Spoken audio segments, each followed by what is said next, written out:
بسم اللہ الرحمن الرحیم۔ یقین خود پر ہونا چاہیے، سہارے تو اکثر بے سہارا کرتے ہیں۔ دل توڑنے کی معافی تو خدا سے بھی اس وقت تک نہیں ملتی جب تک کہ وہ آپ کو معاف نہ کر دے جس کا آپ نے دل دکھایا ہو۔ اگر چیزوں سے زیادہ دل صاف ہو تو رشتے خوبصورت ہو جاتے ہیں۔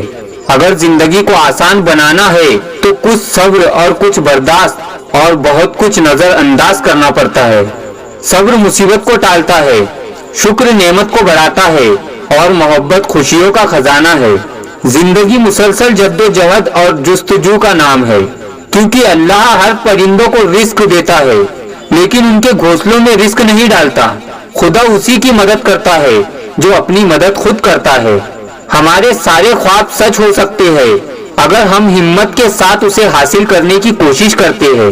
جب انسان کی محنت غلط ہو جائے تو یقین کمزور ہو جاتا ہے، اور جب یقین خراب ہو جائے تو عمل خراب ہو جاتے ہیں، اور جب عمل خراب ہو جائے تو انسان ناکامی کے راستوں کو اختیار کر لیتا ہے۔ اگر تم وہ کام کرو گے جو آسان ہے تو تمہاری زندگی ضرور مشکل ہو جائیں گی، اور اگر تم وہ کام کرو گے جو مشکل ہے تو تمہاری زندگی آسان ہو جائیں گی۔ ہم زندے بندے کو روٹی نہیں دیتے اور مرے ہوئے کے نام پر دیگے بناتے ہیں۔ یہ بھول جاؤ کہ تم کون ہو، بس یہ یاد رکھو کہ تمہارا رب کون ہے۔ جو کامیابی محنت کر کے حاصل کی جاتی ہے وہ سب سے بہترین کامیابی ہے۔ ناکامیوں کے ڈھیر سے اچھی کامیابی ڈھونڈ نکالنا بڑے لوگوں کی پہچان ہے۔ بہت اونچے مکان پر رہتے ہیں وہ لوگ جن کی ساری محنت اس لیے ہوتی کہ وہ اور ان کے گھر والے صبر اور شکر کے محل میں تقوی کا لباس پہنے۔ روشنی کی امید رکھو مگر امیدوں پر زندگی نہ گزارو۔ کیا انسان نے یہ سمجھ رکھا ہے کہ اسے بغیر کسی حساب و کتاب کے چھوڑ دیا جائے گا؟ اگر ایک کر سکتا ہے تو تم بھی کر سکتے ہو۔ اگر کوئی نہیں کر سکا تو تمہیں لازمی کرنا چاہیے۔ اپنے مقدر کو پانے کے لیے اس حد تک محنت کرو کہ قسمت بھی بول اٹھے کہ لے لو بیٹا، اس پر تمہارا ہی حق ہے۔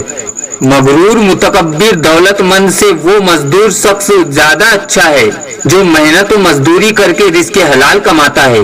کامیابی حاصل کرنے کے لیے ضروری ہے کہ آپ دل و جان سے کامیابی حاصل کرنے کے خواہش مند ہو۔ منزل کبھی کسی کے گھر جا کر حاضری نہیں دیتی، راستوں پر چلنے سے ہی راستے نکلتے ہیں۔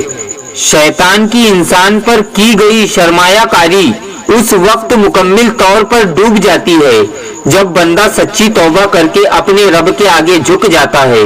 کوشش کرو کہ سب کچھ ٹوٹ جائے مگر وہ بھروسہ نہ ٹوٹے جو کسی بہت اپنے نے خود سے زیادہ آپ پر کیا ہو۔ ہر رکاوٹ میں کوئی نہ کوئی بہتری چھپی ہوتی ہے، یہ بات اللہ ہی سب سے بہتر جانتا ہے۔ ان لوگوں کے ساتھ تو گزارا ہو سکتا ہے جن کی طبیعت خراب ہو، مگر ان کے ساتھ نہیں جن کی تربیت خراب ہو۔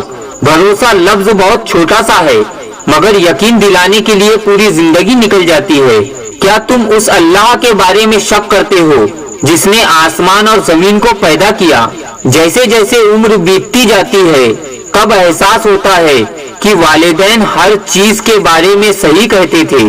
کچھ لوگ فساد کی جڑ نہیں بلکہ پورا درخت ہوتے ہیں۔ انسان کی سب سے بڑی خطا یہ ہے کہ رب کی بجائے لوگوں کے سامنے روتا ہے۔ اگر خیالوں کی اصلاح ہو جائے تو پھر عمل کی اصلاح ہو جاتی ہے۔ منہ میں زبان تو سب رکھتے ہیں مگر کمال وہ کرتے ہیں جو اسے سنبھال کر رکھتے ہیں۔ ہم سفر خوبصورت ہو یا نہ ہو لیکن دل سے قدر کرنے والا ضرور ہونا چاہیے۔ انسان میں ایک بہت ہی قیمتی چیز ہوتی ہے اور وہ ہے احساس۔ اگر یہ نہ ہو تو پتھر میں اور انسان میں کوئی فرق نہیں رہتا۔ پاک ہے اللہ تعالیٰ جو دلوں کا حال جانتا ہے مگر پھر بھی تمہیں دنیا کے سامنے رسوا نہیں کرتا۔ کریم اتنا ہے کہ نیکی کے ارادے پر ثواب دیتا ہے مگر گناہ کے بعد توبہ کی توفیق دے کر اسے ثواب میں بھی بدل دیتا ہے۔ آپ کی اولاد وہ نہیں سیکھیں گی جو آپ کہتے ہو بلکہ آپ کی اولاد وہ سیکھیں گی جو آپ کرتے ہو۔ اللہ کی پکڑ انسان کی اکڑ کو ایک جھٹکے میں نکال دیتی ہے۔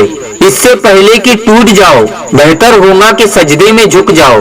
کچھ باتیں ایسی ہوتی ہے جو ہمیں کسی کے پڑھانے سے نہیں بلکہ وقت آنے پر سمجھ آتی ہے۔ جب انسان اپنے غلطیوں کا وکیل اور دوسروں کے غلطیوں کا جج بن جائے تو پھر فیصلے نہیں ہوتے بلکہ فاصلے ہوتے ہیں۔ اچھا وقت اس کا آتا ہے جو کسی کا برا نہیں سوچتا۔ کبھی شادی کے کھانے کی برائی نہ کرو۔ بیٹی کے باپ کی پوری عمر لگی ہوتی ہے صرف اس ایک وقت کے کھانے کے لیے۔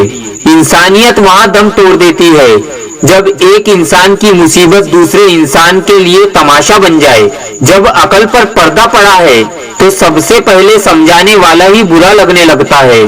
کتنے تیز ہیں ہمارے کان جو فون کی گھنٹی تو سن لیتے ہیں لیکن جب اذان کی آواز آتی ہے تو بہرے ہو جاتے ہیں۔